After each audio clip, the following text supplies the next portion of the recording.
The alarm on my console screams before I even understand what it means. I am Commander Ves Tarn, and I have spent 11 cycles of my life preparing for this exact moment, the moment when the last resistance on a doomed planet finally breaks. I expected relief. I expected the quiet satisfaction of a mission completed. Instead, my hands freeze over the controls because the numbers on my display do not make sense. 12 signatures, not drifting debris, not decoys. 12 warships, dropping out of slipspace in a formation so precise it looks rehearsed 1,000 times, arranged around the dying blue world below us, like teeth closing around prey that thought it was already swallowed. Identify them, I order, and my voice comes out steadier than I feel. My sensor officer, a sharp young Cathari named Ilun Dresh, works the console with quick fingers. His antennae twitch, a small nervous habit I have watched him fight to control since we left our home system. Commander, I cannot find a match. The Coalition threat catalog has nothing like this. That is not possible. I lean over his shoulder, staring at the tactical display myself, as if my own eyes will show me something different than his instruments did. They do not. 12 ships, human ships, the species we were told had nothing left, the species our own intelligence reports described as fractured, exhausted, and finished. I had read the briefing packet twice before this campaign began. Earth, a single system, a scattering of colonies too far apart to reinforce each other, a species locked in old conflicts among themselves for most of their recorded history. The Coalition fleet had been sent not to conquer a threat, but to formalize a surrender that seemed inevitable. We were the closing chapter of a story that had already been written. Looking at the display now, I understand with a cold, sinking certainty that nobody wrote this chapter. Nobody wrote it at all. Our lead battlecruiser, the Galmora, pulls ahead of the formation, exactly as protocol demands. Contact command element approaches first, establishes presence, signals dominance. I have watched this maneuver executed 100 times against outposts far weaker than what any true resistance should offer. I expect the humans to scatter, or to hail us with the tired language of surrender. Instead, one of the 12 human ships peels away from its formation and moves to intercept the Galmora, and it does so without hesitation, without the telltale drift of a crew calculating odds. It moves like it already knows exactly how this will end. Transmission coming through, Ilun says, and there is something tight in his voice now. The message is short. No demands for parley, no plea for mercy, just coordinates, marked in a language our translation systems process instantly, along with 4 words that will follow me for the rest of my life. Leave our system now. I almost laugh.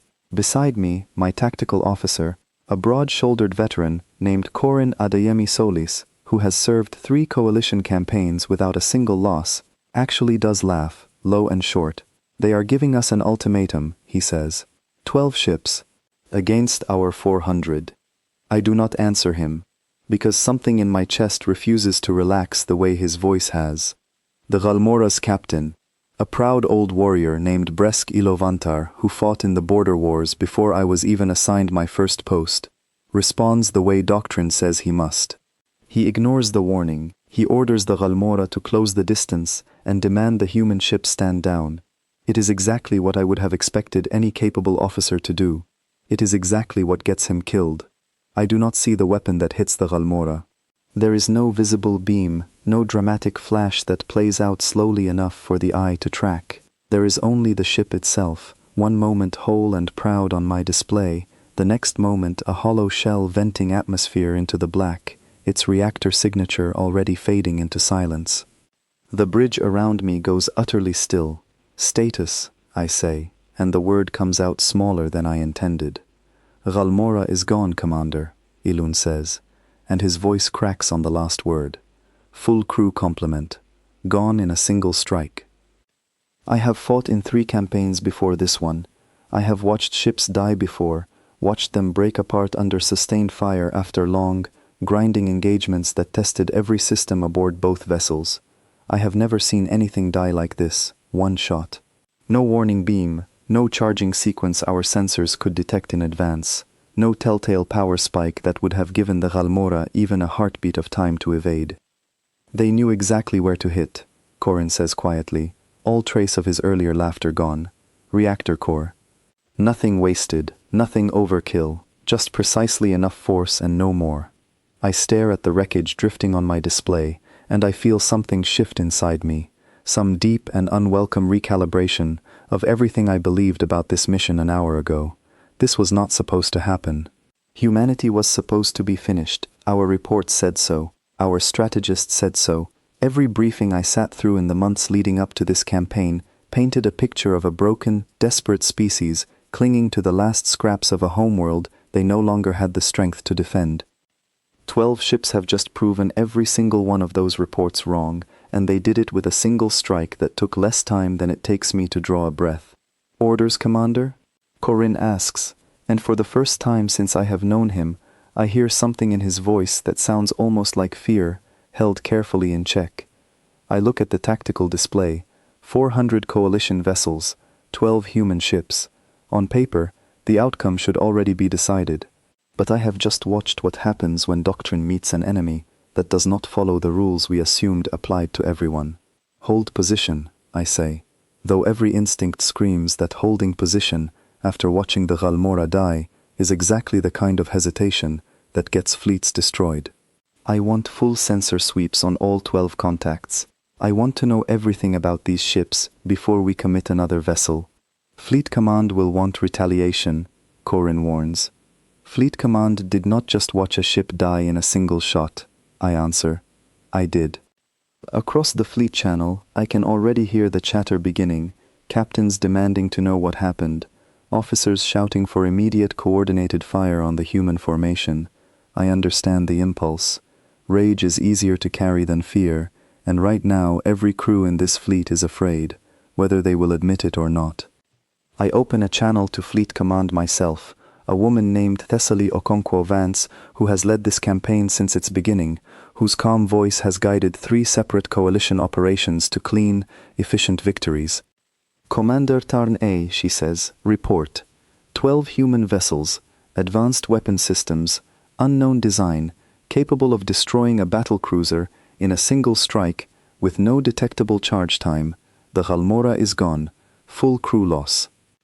There is a pause on the line long enough that I wonder if the connection has failed.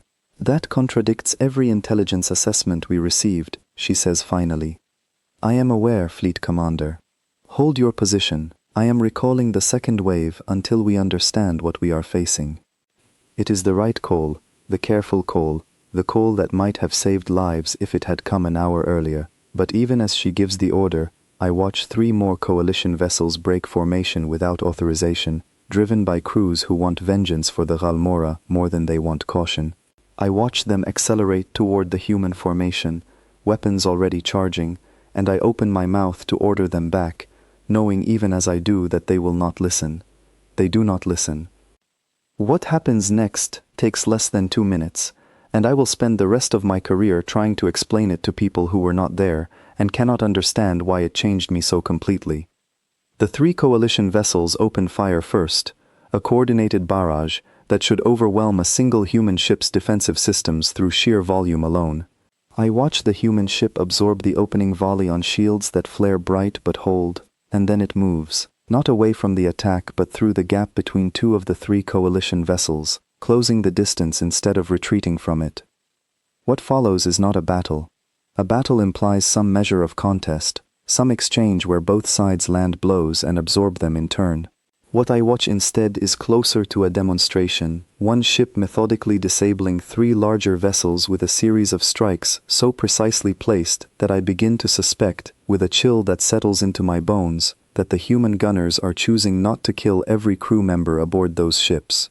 They target engines, they target weapon batteries, they target shield generators. They do not target the sections of the ship where escape pods are mounted, and they do not target the reactor cores that would turn each vessel into an expanding cloud of debris and the dead. They are disabling them, Ilun says, disbelief thick in his voice. Not destroying them, disabling them. I watch the 3 coalition vessels go dark, one after another, drifting and powerless but intact, their crews alive inside cooling hulls that will need rescue but will not need to be mourned. The single human ship that did this pulls back into formation with the other 11, and no further shots are fired. Across the fleet channel, the chatter has stopped entirely. 400 ships, and in this moment, I do not think a single one of us knows what to say. They could have destroyed them, Corin says quietly, more to himself than to me. All 3 ships. They had position, they had the advantage, and they chose restraint. That is not restraint, I say, though I am still working out exactly what I mean by the words as they leave my mouth. That is control. They wanted us to know they could have killed everyone aboard those ships, and they wanted us to know they chose not to. I have spent my entire career believing that fear is a weapon of last resort, something desperate commanders reach for when they lack the strength to win through skill or numbers. Watching those 3 disabled ships drift in the dark, their crews alive because a stranger decided to let them live, I begin to understand that I have been wrong about something fundamental, and I do not yet know how deep that mistake runs. Fleet Commander Okonkwo Vance orders an immediate full withdrawal to a safe distance, and this time every captain in the fleet complies without argument. Nobody wants to be the next demonstration. As my own ship falls back with the rest of the formation, I stay at my station long after my shift should have ended, staring at the recorded footage of that single human vessel weaving between 3 larger ships and dismantling them without taking a single life. I think about the briefing packet that told us Earth was finished.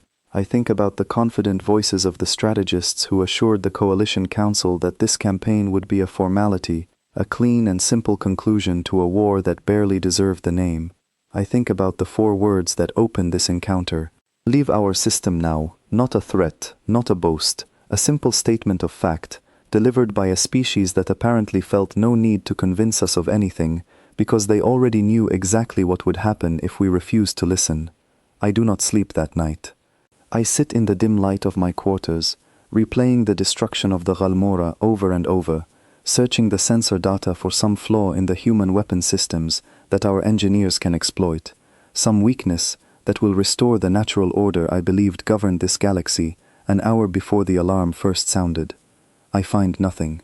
I find only a species that everyone told me was finished, doing exactly what a species that is not finished at all would do to a fleet that underestimated it.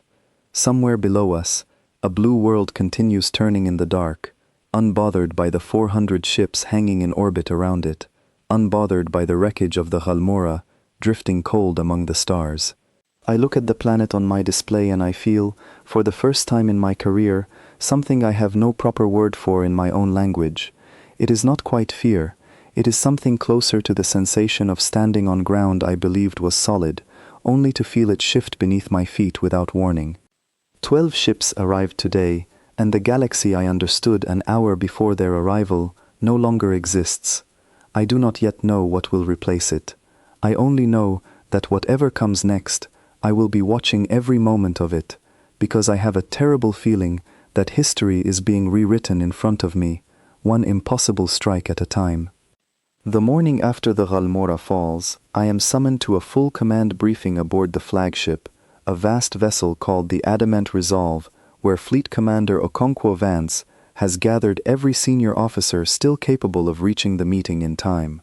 I arrive to find the room already thick with tension, dozens of captains and strategists crowded around a central display that shows the 12 human ships still holding their position near Earth, unmoving, patient, as if they have all the time in the galaxy and no reason to rush anything. We need answers, Okonkwo Vance says without preamble, the moment the doors seal behind the last arrival. Every report we received before this campaign told us Earth's defenses were gone. I want to know who compiled that intelligence, and I want to know how they were so completely wrong. A thin, nervous man named Callum Ashworth Deng, one of the Coalition's senior intelligence analysts, rises from his seat near the back of the room. I have met him only twice before, both times during dry strategic briefings where his confident projections were treated as settled fact rather than educated guesses. He does not look confident now. Fleet Commander, our sources were consistent across 3 separate collection methods, he says, and I can hear the defensiveness already creeping into his voice. Long-range observation showed minimal fleet activity in the Sol system for the past several of their years. Signal intelligence suggested internal conflicts consuming their resources.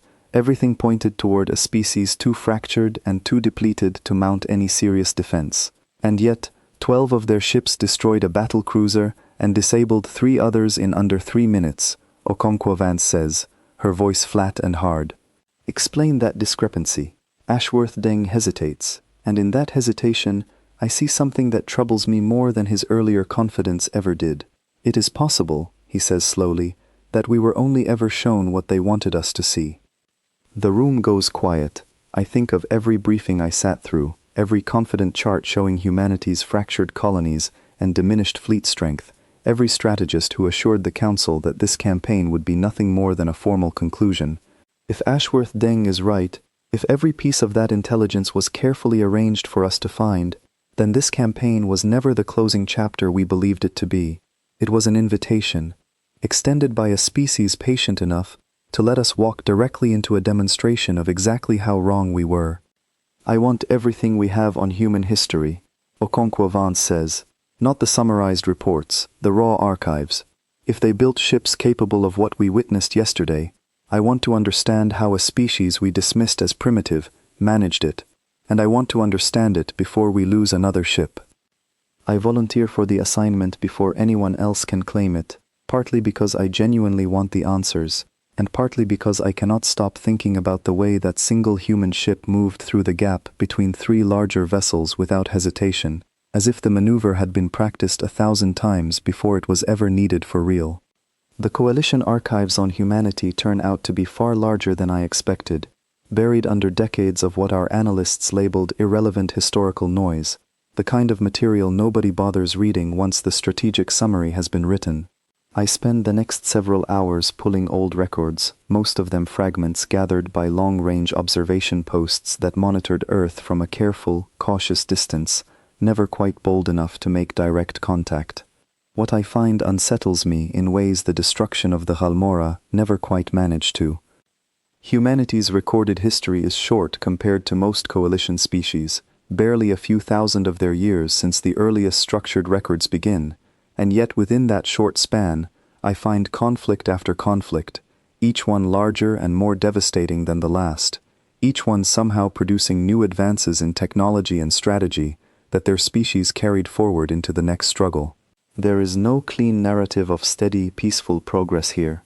There is instead a pattern of crisis, adaptation, and rapid technological leaps, repeated again and again across their entire recorded history, until the pace of their advancement outstrips almost every species the Coalition has ever catalogued. I find old observation reports describing humanity's first tentative steps into their own solar system, dismissed at the time as unremarkable, no different from 100 other pre-contact species slowly exploring their immediate neighborhood. I find later reports, decades closer to the present, describing an alarming acceleration in their capabilities that the analysts of the time apparently chose to interpret as an aberration rather than a warning. And buried deep within the archive, filed under a designation so obscure it has clearly not been accessed in years, I find something that makes my hands go still over the console. A partial record, fragmentary and incomplete, describing an encounter decades before my own posting, involving a small coalition survey vessel that strayed too close to the edges of human territory and vanished without a trace. The official record lists the loss as an unexplained navigational failure. A handwritten annotation from the original analyst, preserved almost by accident in the archive's metadata, reads simply, "Recommend permanent avoidance of human space, pending further study." That recommendation was apparently overruled somewhere along the chain of command, buried under newer reports that painted humanity as harmless and declining, until an entire fleet was sent to formalize a surrender from a species that, judging by everything I have just read, was never actually surrendering anything. I bring my findings to Fleet Commander Okonkwo Vance that evening, and I watch her expression harden as I lay out the timeline, the vanished survey vessel, the buried recommendation, the steady acceleration in human capability that our own analysts chose to dismiss rather than investigate. They have been watching us as carefully as we thought we were watching them, she says quietly, once I finish. Perhaps more carefully. I believe the campaign we launched was anticipated, Fleet Commander, possibly welcomed.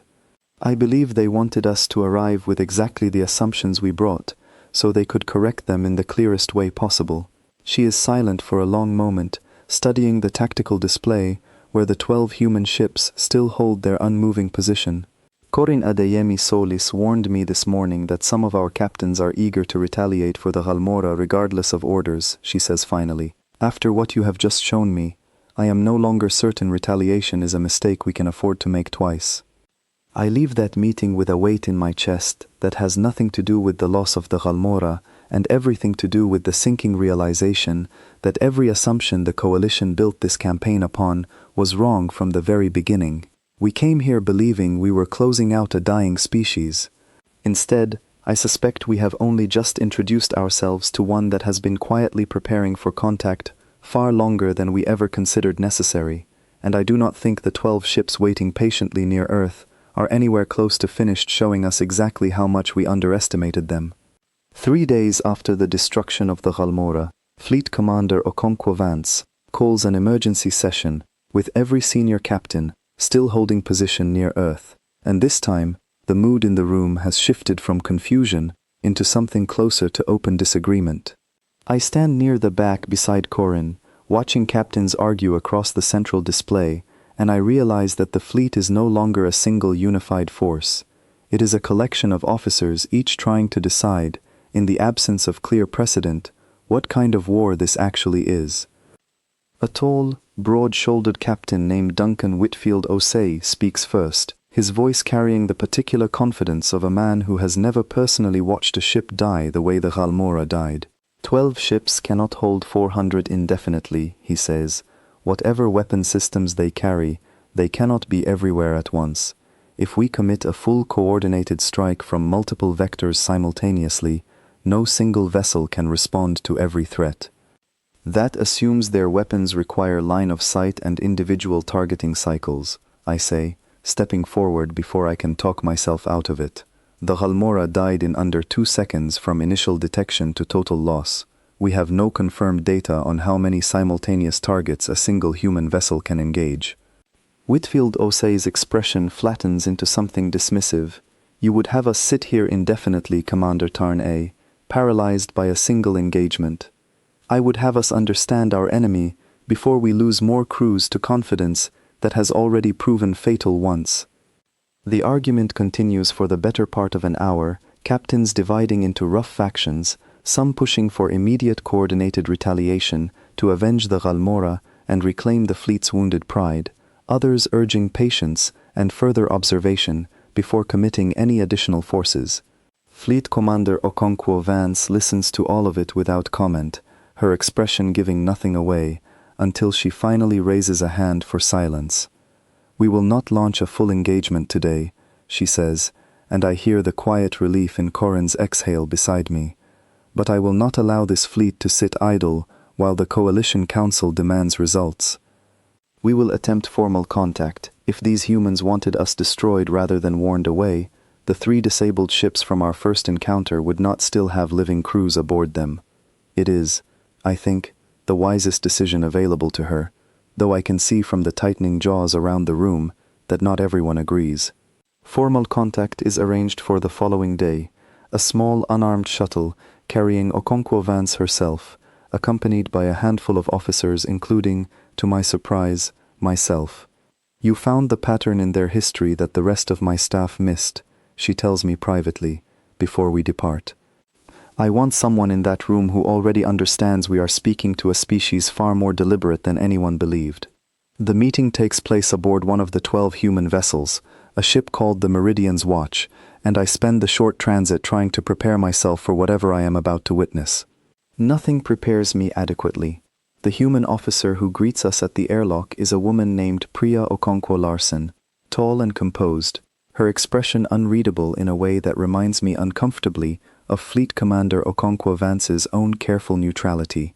She leads us through corridors that feel unnervingly efficient, every surface purposeful, nothing wasted, and I find myself cataloging details out of old habit, even as some deeper part of me simply tries to absorb the reality of walking through a human warship for the first time in my life. Fleet Commander Okonkwo Larsen says, once we are seated across from her and a small group of her own officers, in a room that feels deliberately plain, almost austere, you came to formalize our surrender. It is not a question, and Okonkwo Vance does not pretend otherwise. Our intelligence indicated your defenses were severely diminished. Your intelligence was incomplete, Okonkwo Larsen says, without a trace of triumph in her voice, only a kind of tired patience. We have spent a long time preparing for exactly this conversation, Fleet Commander. Longer than you probably assume. The Galmora, Okonkwo Vance says, 200 crew. Something shifts in Okonkwo Larsen's expression then, the first genuine crack in her composure since we boarded. Your captain closed to engagement range after receiving a clear warning to withdraw. We did not want that outcome. We have spent considerable effort trying to avoid exactly that outcome. In fact, for longer than you have been aware, we existed as anything other than a footnote in your reports. I watch Fleet Commander Okonkwo Vance absorb that statement, and I see the same realization settling over her that has been growing in me since I first read that buried annotation in the archives. This was never meant to be a war of conquest from their side.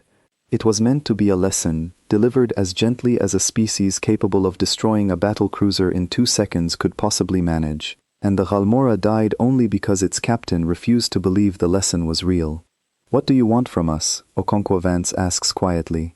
Okonkwo Larsen studies her for a long moment before answering. We want the coalition to understand that this system, and this species, is no longer available for the kind of casual dismissal your reports have offered for years. Beyond that, Fleet Commander, what we want depends entirely on what you do next. Why sit in that plain, quiet room aboard a human warship, listening to 2 commanders from vastly different worlds, carefully feeling out the edges of a conflict that has already claimed 1 ship and could still claim thousands more, and I understand, with absolute clarity, that whatever the coalition believed about this campaign, when we arrived, we are no longer the ones deciding how it ends. We return to the adamant resolve carrying nothing that resembles a resolution, only a fragile understanding that the humans are not interested in destroying us unless we force their hand. Fleet Commander Okonkwo Vance orders the fleet to hold its current formation, well beyond the range where any further misunderstanding might trigger another disaster like the Galmora, and for 2 full days, an uneasy quiet settles over the entire operation. It does not last. I am woken in the middle of my sleep cycle by an alert so urgent that my quarter's emergency lighting has already activated before I fully register the sound. By the time I reach the bridge, the tactical display is a chaos of red markers, and Corin meets me at the entrance, with an expression I have never seen on his face before, somewhere between disbelief and something close to dread. Commander, our forward supply depot at the edge of the system has been hit, he says. Full loss of the station and its escort, no survivors reported yet. I stare at him, momentarily unable to process the information properly. That depot's location was classified at the highest level. Only Fleet Command and Station Coordination staff had access to those coordinates. I know, Corin says grimly. That is exactly the problem. We had established that supply depot 3 days before this campaign even began, tucked carefully behind a dense asteroid field, specifically chosen because our long-range sensors confirmed it as invisible to any conventional detection method available to a species with humanity's presumed technological level. It was, by every metric the coalition possessed, an impossible target to locate without insider knowledge, let alone destroy with the swift, surgical efficiency the incoming reports are already describing.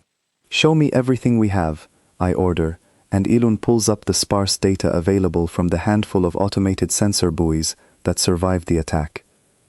What the recordings show chills me in a way that even the loss of the Galmora did not quite manage.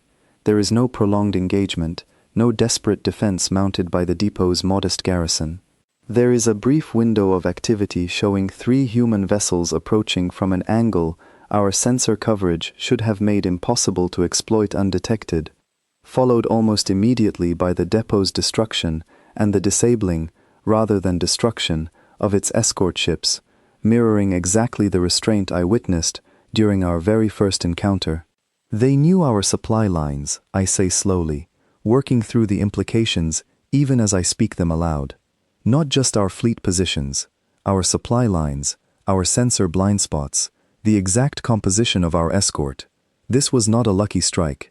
This was planned with information they should not have possessed. Fleet Commander Okonkwo Vance arrives on the bridge moments later, already fully briefed by the time she reaches my station, her expression carved from something hard and controlled. Commander Ashworth Deng believes there may be a security breach somewhere in our command structure, she says without preamble. Long-range surveillance predating our arrival, cross-referenced with communication intercepts we may not have fully secured. Or, I say carefully, because the alternative feels almost too large to voice aloud, they simply did not need a breach at all. If they have been observing the coalition for as long as I suspect, based on what I found in the archives, they may already understand our standard doctrine and typical supply architecture well enough to predict exactly where we would establish support infrastructure for a campaign of this scale. Okonkwo Vance is silent for a long moment, and I can see her weighing that possibility against the more comfortable explanation of an internal breach, the kind of failure that at least implies a fixable problem rather than an opponent who has simply studied us more thoroughly than we ever studied them. Over the following 2 days, the pattern repeats itself with a precision that begins to feel less like a series of isolated attacks and more like a methodical dismantling of every advantage the coalition fleet believed it possessed. A communications relay we established to coordinate between our scattered forward elements goes silent, its crew found alive but disarmed when a rescue shuttle finally reaches the wreckage. A reconnaissance patrol operating well outside what we assumed was any credible human sensor range returns with its long-range scanning array deliberately disabled, the rest of the ship left entirely untouched, as though the humans wanted us to understand precisely how visible we had been the entire time.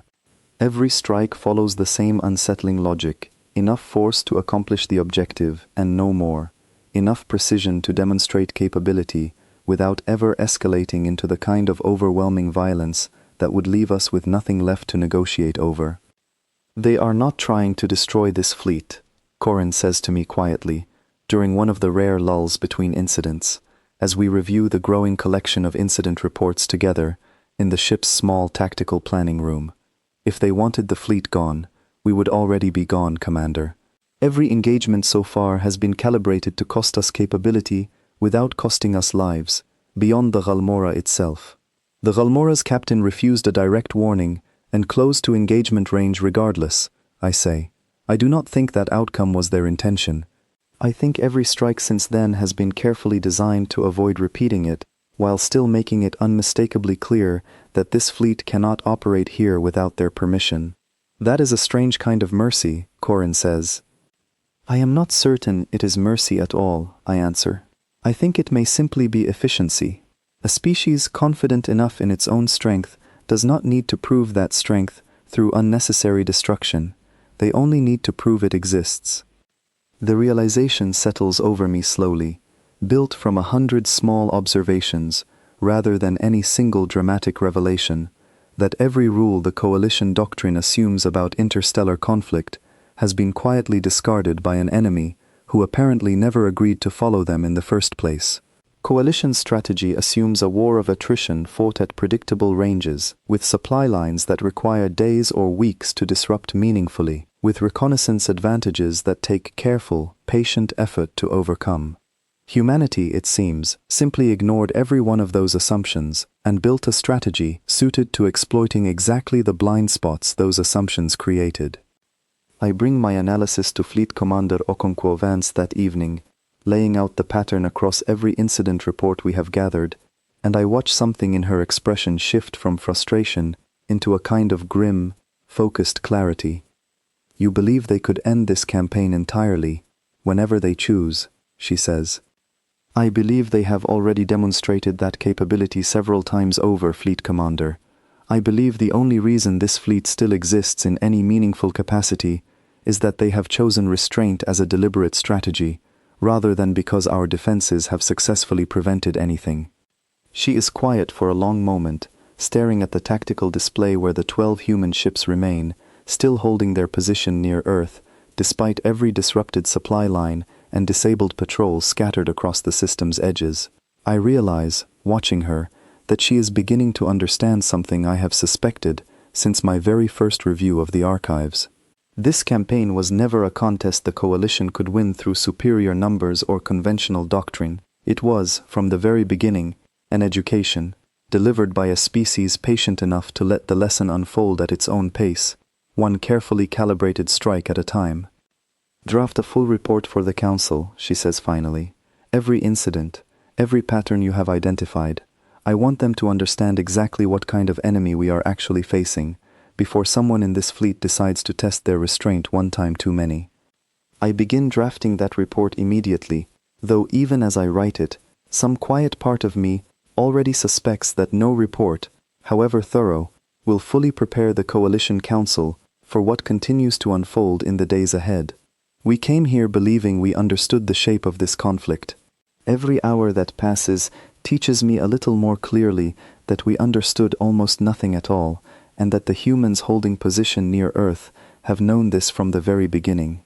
The report I submit to the Coalition Council does exactly what I expect it to do, which is nearly nothing at all. I sit in my quarters 2 days later reading the Council's formal response, a dense document full of careful diplomatic language that ultimately amounts to a single directive: hold position, avoid further engagement, await reinforcement from the broader Coalition fleet reserves currently being mobilized from 3 neighboring systems.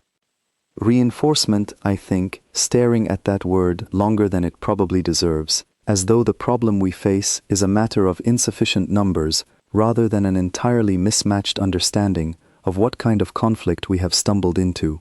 Fleet Commander Okonkwo Vance calls me to a private briefing later that same day, and I find her standing before the tactical display alone, studying the 12 unmoving human ships with an intensity that suggests she has been doing exactly this for longer than I realize.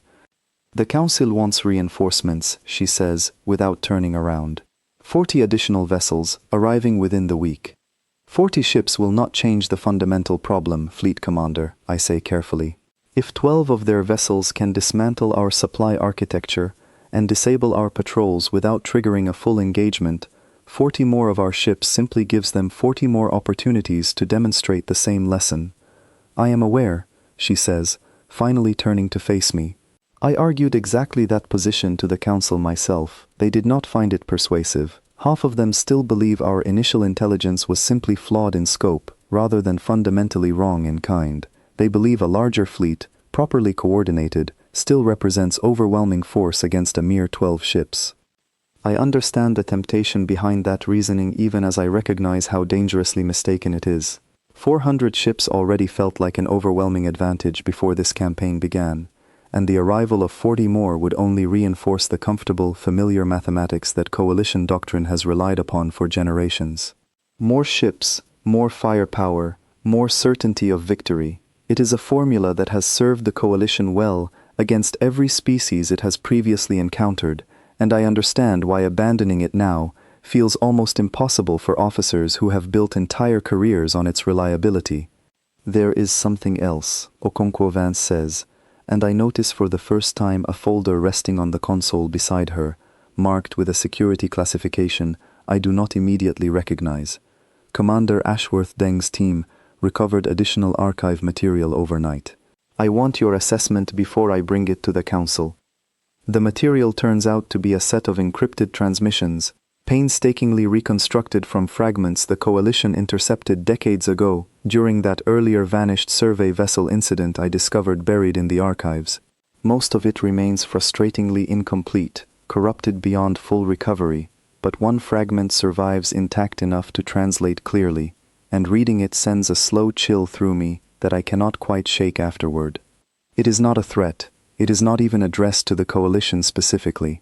It reads instead like an internal human communication, a brief tactical assessment discussing the vanished survey vessel and recommending, in language so calm it feels almost clinical, that any future contact with the Coalition be handled with what the original author calls proportional demonstration rather than premature escalation.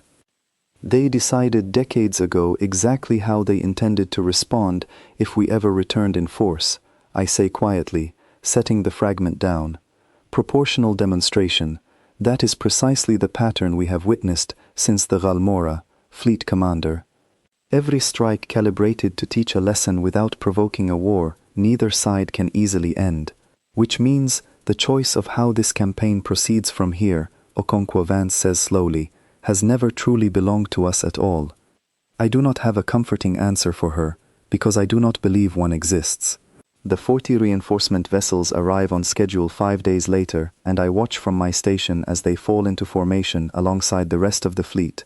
440 ships now arrayed around a single blue world, defended by 12 vessels that have shown no sign of retreating, reinforcing, or requesting support of their own.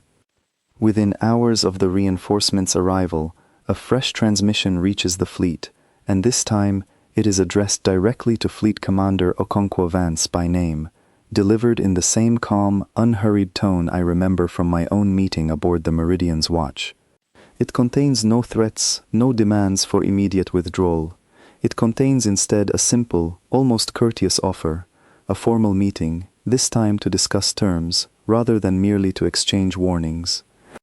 I watch Okonkwo Vance read that transmission twice, before she finally looks up at the assembled senior staff crowded into the briefing room, her expression carrying a weight I have not seen in her since this entire campaign began. They are offering terms, she says. Not surrender terms for themselves, I suspect. I believe, after everything we have gathered, that they intend to offer terms for us. The room falls into a silence heavier than any I have witnessed since the destruction of the Galmora, because every officer present understands, in that moment, exactly how completely the balance of this campaign has shifted. We arrived believing we were here to formalize humanity's surrender. Instead, we are about to learn what a species finally willing to speak plainly expects from a coalition that has spent this entire campaign slowly, painfully unlearning everything it assumed to be true. The meeting is arranged for 2 days later, aboard neutral ground this time, a modest station, drifting at the edge of the system, that both sides agree to occupy, under strict, mutually verified conditions. I am included in the coalition delegation again, alongside Fleet Commander Okonkwo Vance, and, to my quiet surprise, Corin Adeyemi Solis, whose earlier confidence in overwhelming numbers has clearly been tempered by everything the fleet has endured since the Galmora fell. Priya Okonkwo Larsen greets us at the station's entrance once again, though this time she is joined by a second human officer, an older man introduced simply as Fleet Commander Aidan Kowalski Namdi, whose quiet, unhurried manner reminds me uncomfortably of every senior human transmission I have reviewed over the past several weeks. He carries himself the way a person carries themselves when they have already anticipated every possible direction a conversation could take, long before it begins. "Thank you for accepting our proposal," Kowalski Namdi says, once we are all seated in a plain conference room, not unlike the one aboard the Meridian's watch. "I understand this campaign has cost your fleet more than you anticipated, Fleet Commander. It has cost us understanding, more than anything else," Okonkwo Vance replies evenly. "I would like to hear these terms directly, rather than continue guessing at your intentions through incident reports." Kowalski Namdi nods, seemingly satisfied by her directness.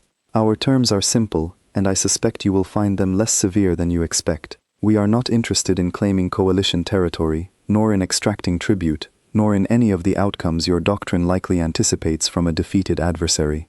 We ask only this, that this system, and the space surrounding it, be formally recognized as sovereign human territory, free from further coalition military presence without invitation.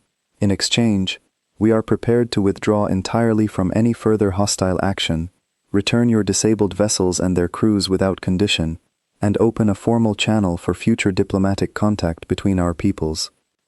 I watch Okonkwo Vance absorb those terms carefully, searching, as I am, for the trap that surely must be hidden somewhere within language this reasonable.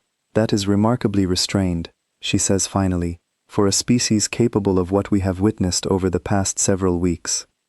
We did not want this conflict, Fleet Commander, Okonkwo Larsen says, speaking for the first time since the meeting began. We wanted, if anything, to avoid exactly this kind of confrontation for as long as possible. But once your fleet arrived with the clear intention of formalizing a surrender we never offered, based on intelligence we allowed you to gather precisely because we hoped it might discourage this campaign before it started, rather than provoke it, we judged it necessary to demonstrate, as clearly and as safely as we could manage, that the assumption underlying your entire operation was mistaken. You allowed us to gather false intelligence, I say slowly, the pieces finally settling into a shape I had suspected but never heard confirmed aloud, deliberately. Kowalski Namdi turns his attention to me, and I feel, for a brief uncomfortable moment, as though he is looking through me, rather than at me. We hoped a demonstrated appearance of weakness might discourage a coalition campaign entirely, Commander Tarn-A. It did not.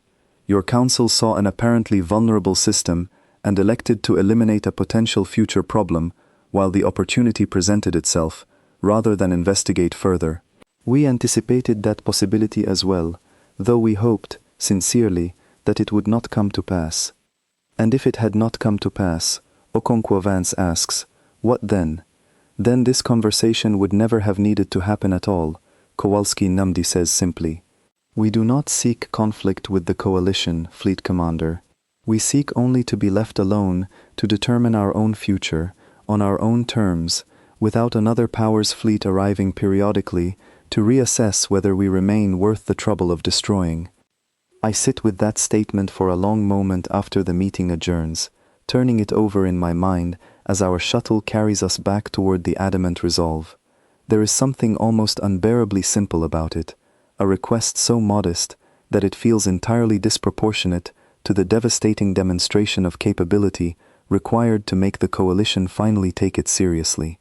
And yet I understand, watching Okonkwo Vance's carefully controlled expression throughout the return transit, that simple terms are not the same as terms the Coalition Council will find easy to accept.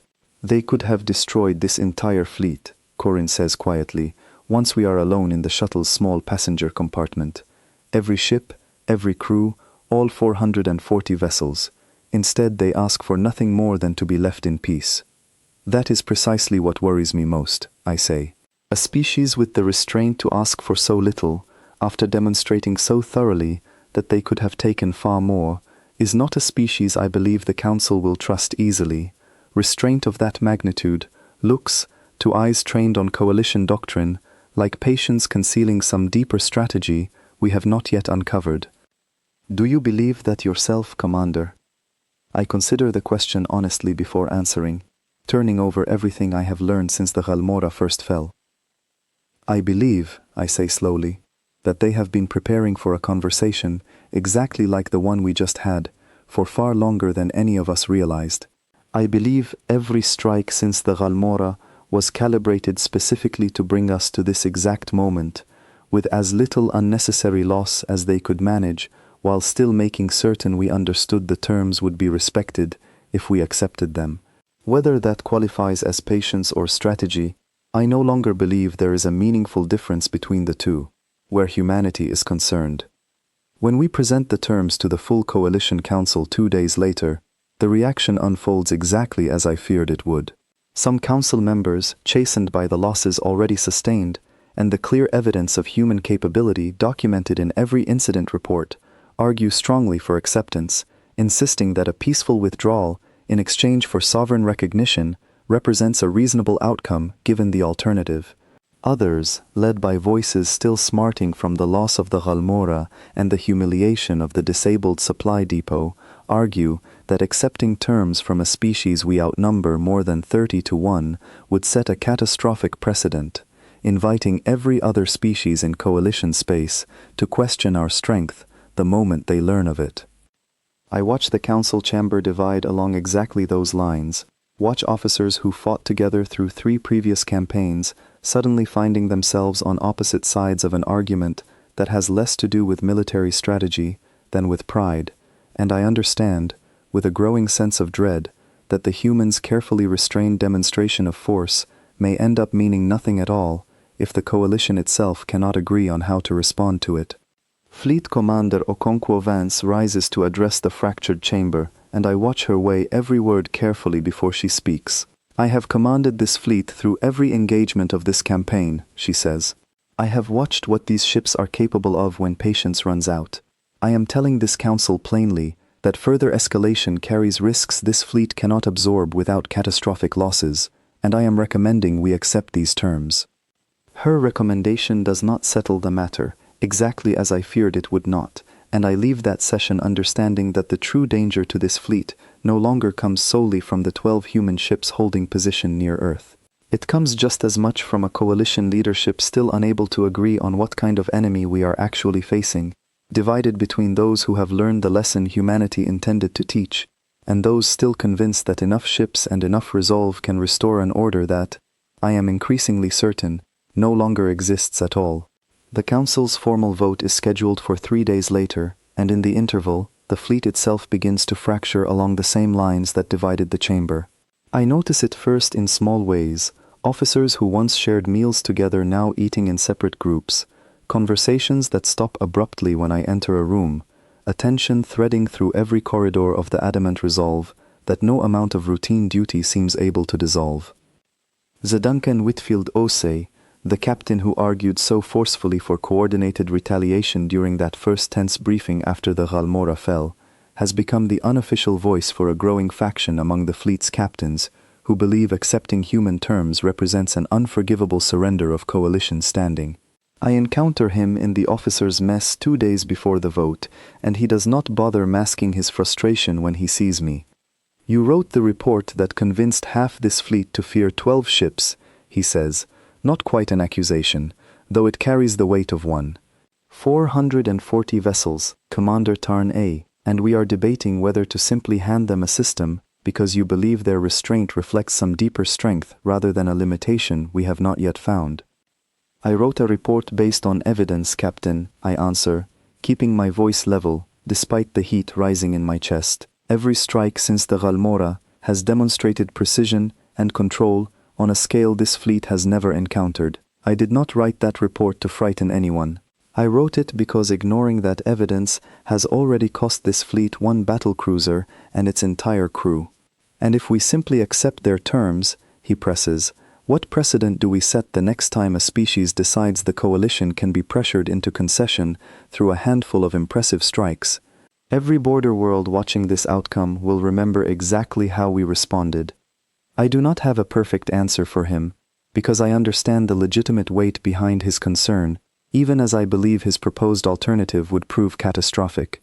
The coalition has built its stability across dozens of systems partly on the reputation of its fleet, a reputation that Whitfield Osei fears will crumble the moment word spreads that 440 ships accepted terms from a mere 12. I understand his fear. I simply believe it is aimed at the wrong danger entirely. Captain, I say finally, I do not believe the humans are offering us a choice between strength and weakness. I believe they are offering us a choice between an ending we can walk away from, and one that will cost this fleet losses no precedent will be worth preserving. I would rather explain a negotiated peace to every border world in coalition space than explain why we lost this entire fleet trying to prove a point to a species that never wanted this fight in the first place. He does not answer me, and I watch him walk away with his jaw set in a way that tells me the argument is far from settled, not just between the two of us, but across the entire fleet. The tension reaches its breaking point the following day, when word spreads through informal channels that a small group of captains, Whitfield Osei, apparently among them, have petitioned Fleet Commander Okonkwo Vance directly to authorize a limited demonstration of coalition resolve before the Council's vote takes place, a coordinated strike, intended to prove that the fleet retains meaningful offensive capability, regardless of what terms are ultimately accepted. I hear about the petition second-hand, from Corin, whose expression when he tells me carries none of his usual steady composure. They want to strike before the vote, he says. They believe a demonstration of our own capability might strengthen the Council's negotiating position, force better terms before anything is finalized. That is precisely the mistake that killed the Ghalmora's entire crew, I say, feeling something cold settle in my chest. Has Fleet Commander Okonkwo Vance responded? She has refused the petition, Corin says. But Whitfield Osei commands 3 vessels of his own, Commander, and I do not believe refusal alone will be enough to stop him if he decides the Council's vote is likely to go against everything he believes this fleet should stand for. I go to Fleet Commander Okonkwo Vance immediately, and I find her already fully aware of the danger, her expression carrying the particular exhaustion of someone who has spent every waking hour since the campaign began, trying to hold together a fleet that increasingly wants to pull itself apart from within. I have ordered Whitfield Osei's squadron confined to their current position pending the Council's vote, she tells me. I do not know whether that order will be obeyed. If he acts against the humans without authorization, I say, there may be nothing left of this fleet's negotiating position by the time the Council votes at all. I am aware, Commander, she says, and for the first time since I have served under her, I hear something in her voice that sounds almost like fear, held carefully in check. I have commanded fleets through difficult campaigns before. I have never commanded one so thoroughly divided against itself. At the exact moment, unity matters more than it ever has. I spend the following hours doing everything within my authority to ensure Whitfield Osei's squadron remains where it has been ordered to stay, monitoring communications, coordinating with officers I trust, to alert me the moment anything shifts. The Council's vote looms less than a day away now, and I understand, with a clarity that keeps me at my station long past any reasonable end to my shift, that the greatest danger facing this fleet no longer comes from the 12 ships holding patient position near Earth. It comes from within our own ranks, from officers so unwilling to accept the lesson we have already been taught, that they would risk everything the Coalition has managed to preserve, rather than admit the galaxy they believed in no longer exists the way it once did. The alert comes 4 hours before the Council's vote is scheduled to begin, and the moment I hear it, I already know exactly what has happened, before Elun even turns to confirm it. Commander, Whitfield Osei's squadron has broken formation, all 3 vessels moving toward the human position, weapons charging. Hail him immediately, I order, though some cold certainty in my chest already tells me it will not matter. Whitfield Osei's voice comes through a moment later, tight and resolute, in a way that tells me his mind was made up long before this moment arrived. Commander Tarnay, I will not stand by while this Council debates surrendering our standing to 12 ships. This fleet will demonstrate that Coalition resolve has not broken, vote or no vote. Captain, stand down, I say, hearing my own voice sharpen with an urgency I rarely allow myself. You will not survive an unauthorized engagement, and you will hand the humans every justification they could ever need to abandon these terms entirely. Then perhaps it is time someone reminded them exactly what this fleet is still capable of, he answers, and the channel closes before I can respond further.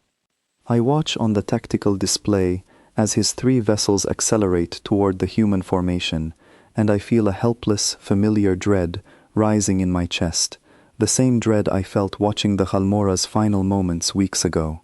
Fleet Commander Okonkwo Vance arrives on the bridge moments later, already briefed, her expression carved from something hard and furious. Order every other vessel to hold position, she says immediately. I will not compound one officer's mistake with a fleet-wide engagement. Understood, Fleet Commander, I say, relaying the order immediately, though my attention remains fixed on the unfolding disaster on my display, watching Whitfield Osei's squadron close the distance toward the 12 human ships that have not moved from their position this entire time. What happens next unfolds with the same terrible efficiency I witnessed during the Ghalmora's destruction, though this time, I notice immediately, something is different. The human formation does not open fire the moment Whitfield Osei's vessels enter engagement range. Instead, a single transmission reaches his squadron, broadcast openly enough that our own sensors intercept it as well.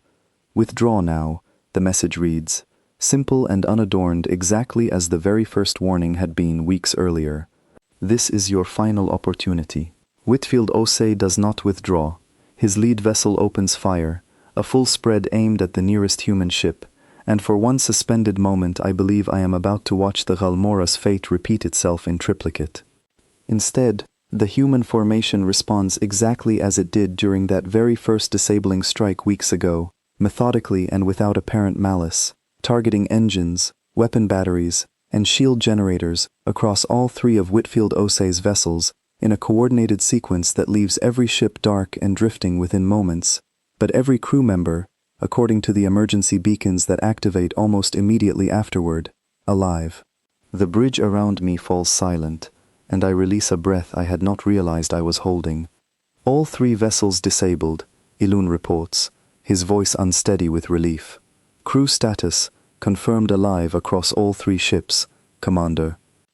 They could have destroyed them, Corin says quietly, echoing words I remember him saying once before, weeks ago, after watching this exact same restraint the very first time. They had every justification, and they chose not to use it. I understand, watching the wreckage of Whitfield Osei's ambition drift silently in the dark, that this moment will mean more to the Coalition's fractured council than any report I could have written, more than any archive fragment I recovered, more than any argument I made in that officer's mess days earlier. A species with every reason to answer betrayal with devastation, instead answered it, once again, with exactly the amount of force required, and not a fraction more. The Council's vote, when it finally convenes 4 hours later than scheduled, unfolds with a different tenor than the fractured argument I witnessed days before. Word of Whitfield Osei's failed strike and the humans' restrained response has spread through every channel available to the assembled representatives, and I watch the balance of the chamber shift visibly as council members who argued for continued resistance find themselves unable to counter the plain evidence of what unfolded barely hours earlier. The terms are accepted by a clear majority, and within the week, the Coalition fleet begins its slow, careful withdrawal from the edges of the Sol system, the 12 human ships holding their position until the very last Coalition vessel has departed, a silent, patient witness to the end of a campaign that never became the war either side ultimately wanted. I request one final meeting before my own ship departs, and Priya Okonkwo Larsen grants it without hesitation, meeting me alone this time aboard the same modest station where the terms were first proposed. You could have destroyed this entire fleet at any point, I say to her, once we are seated. I have spent this entire campaign trying to understand why you chose not to. She considers the question for a long moment before answering. Because destruction teaches nothing beyond fear, Commander Tarn-A, and fear fades. We wanted the Coalition to understand something that would last considerably longer than fear ever could. And what is that?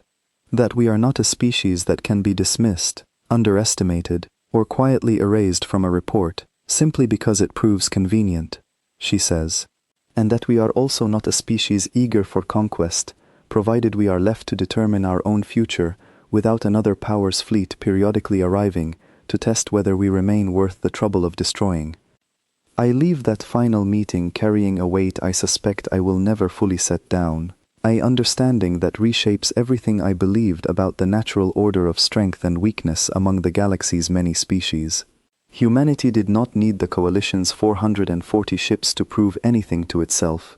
It needed only enough patience and restraint to teach a lesson that no report, however carefully worded, could have delivered nearly as effectively. As my own vessel finally pulls away from the Sol system, joining the long, quiet column of Coalition ships retreating toward familiar territory, I compose the report I know Fleet Command will require, though I already suspect no summary I write will properly capture what I witnessed here. I write instead the simplest version of the truth I can manage. We arrived believing Earth was finished, a footnote awaiting formal closure. We leave understanding that we witnessed only the earliest and gentlest demonstration of a species that has been quietly, patiently preparing for contact with a wider galaxy for far longer than any of us imagined, and that whatever the Coalition believed about the balance of power among the stars before this campaign began, that balance no longer holds the shape we once assumed. Somewhere behind us, a blue world continues turning quietly in the dark, 12 ships still holding careful watch above it, and I understand, filing my final report as our formation slips back into the long silence between systems, that every other species still comfortable in its assumptions about humanity is about to learn, in its own time and its own way, exactly what this fleet learned above Earth. The galaxy believed this world was finished. I do not believe the galaxy has any idea what has only just begun.